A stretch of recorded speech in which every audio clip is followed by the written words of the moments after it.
বাংলাদেশি কর্মীদের জন্য multiple entry visa চালু মালয়েশিয়ার। সবাইকে নিয়ে জাতীয় সরকার গঠন করবে বিএনপি। হালনাগাদ তালিকার খসড়া প্রকাশ। সৌদি আরবে 22,000-এর বেশি প্রবাসী গ্রেপ্তার। ঋতুপর্ণাকে বাড়ি করে দেবে বিসিবি। আসসালামু আলাইকুম, বাড নিউজ 24-এ আপনাদের সবাইকে স্বাগত জানাচ্ছি। আমি নাইমা আক্তার কেয়া। এতক্ষণ দেখছিলেন সংবাদ শিরোনাম, এখন দেখবেন বিস্তারিত। প্রবাসী বাংলাদেশি শ্রমিকদের জন্য মাল্টিপল এন্ট্রি ভিসা এমআইভি সুবিধা চালু করেছে মালয়েশিয়া।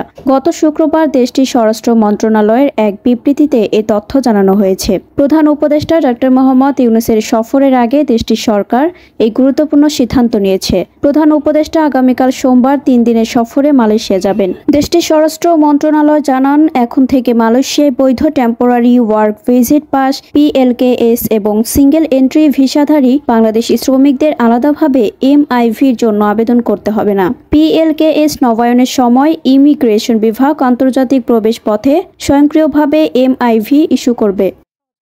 আগামী ফেব্রুয়ারি প্রথমার্ধে রমজানের আগে জাতীয় সংসদ নির্বাচনের ঘোষণার পর মিত্রদের সঙ্গে বৈঠক শুরু করেছে বিএনপি। শনিবার দ্বিতীয় দিনের বৈঠকে 18টি দলের নেতারা অংশ নেন। রাজধানীর গুলশানে বিএনপি চেয়ারপারসনের রাজনৈতিক কার্যালয়ে অনুষ্ঠিত এ বৈঠকে নির্বাচন সহ সাম্প্রতিক নানা ইস্যু নিয়ে আলোচনা হয়। এতে লন্ডন থেকে ভার্চুয়ালি যুক্ত ছিলেন বিএনপির ভারপ্রাপ্ত চেয়ারম্যান তারেক রহমান। তিনি আগামী দিনে একসঙ্গে ঐক্যবদ্ধভাবে কাজ করার প্রত্যয় ব্যক্ত করে নেতাদের উদ্দেশ্য বলেন, আমরা যারা বিগত দিনে ঐক্যবদ্ধ ছিলাম, আন্দোলন সংগ্রামের রাজপথে ছিলাম, জনগণের ভোটে যদি বিএনপি রাষ্ট্র ক্ষমতায় যায় তাহলে সবাইকে নিয়ে জাতীয় সরকার গঠন করা হবে।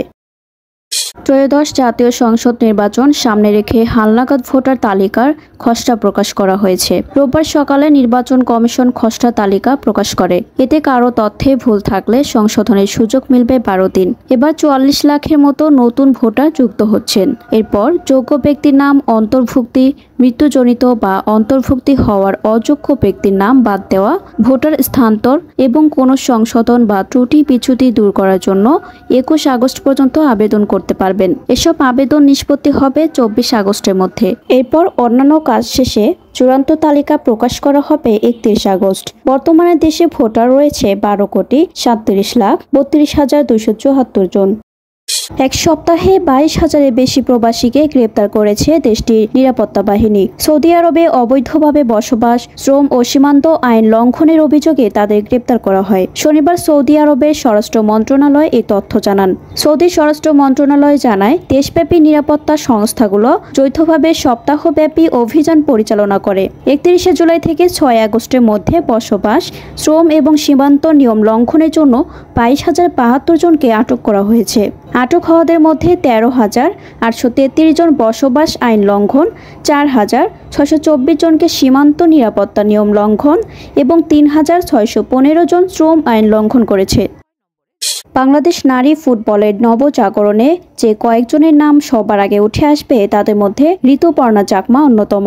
দলের দারুণ সব সাফল্যের এই কারিগরকে থাকতে হয় জরাজীর্ণ এক বাড়িতে। অবশেষে ঋতুপর্ণার পরিবারের মুখে হাসি ফোটাতে যাচ্ছে বাংলাদেশ ক্রিকেট বোর্ড BCB।